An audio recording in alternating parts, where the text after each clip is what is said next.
ہمارے پاس ایک بہت عظیم مہمان آنے والا ہے. ایک ایسا مہمان آنے والا ہے کہ جو ہم سے لینے نہیں ہمیں دینے آ رہا ہے.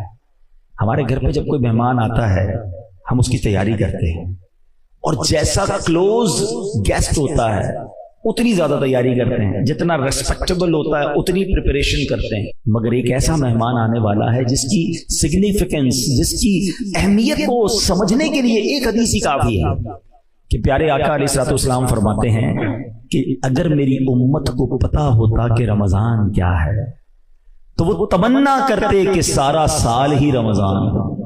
ایسا کیا ہے رمضان میں کہ امت کو پتا چل جائے، اس کی اہمیت کا اندازہ ہو جائے.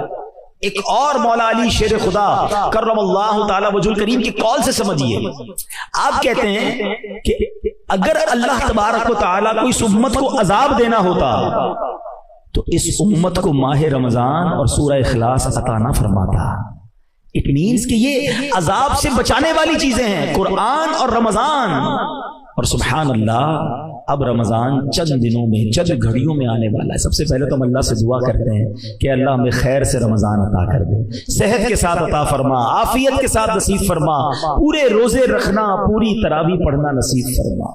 اس مہینے کو ابھی اچھا یہ جو حدیث میں نے پہلے سنائی اس میں یہ بھی تو تھا نا کہ جو رمضان کو پالے اور اپنی مغفرت نہ کروا سکے وہ ہلاک و برباد ہو جائے. اس کا مطلب کیا ہوا کہ اتنا مبارک مہینہ تمہیں ملا، اس میں بھی تم رب کو راضی نہ کر سکے، پھر اس سے بڑا محروم کون ہوگا.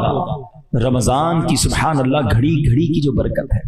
دیکھیں کاروباری لوگ بیٹھے ہیں، اس سیزن کے بارے میں ہم بات کرتے ہیں کہ یار کون سا سیزن ہے جس میں زیادہ محنت کرنی ہے، زیادہ کمانا ہے. بہت سارے لوگ ہوتے ہیں جن کا گرمیوں میں سیزن آتا ہے، کولر والے تو برف والے تو ریفریجریٹر والے، اے سی والے، پنکھے والے، بڑے بڑے جان لگاتے ہیں کہ بھائی یہ سیزن ہے اس میں زیادہ کما لو. سردیاں آتی ہیں تو کمبل والے، ہیٹر والے، گیزر والے اور بہت ساری آئٹمز ہیں.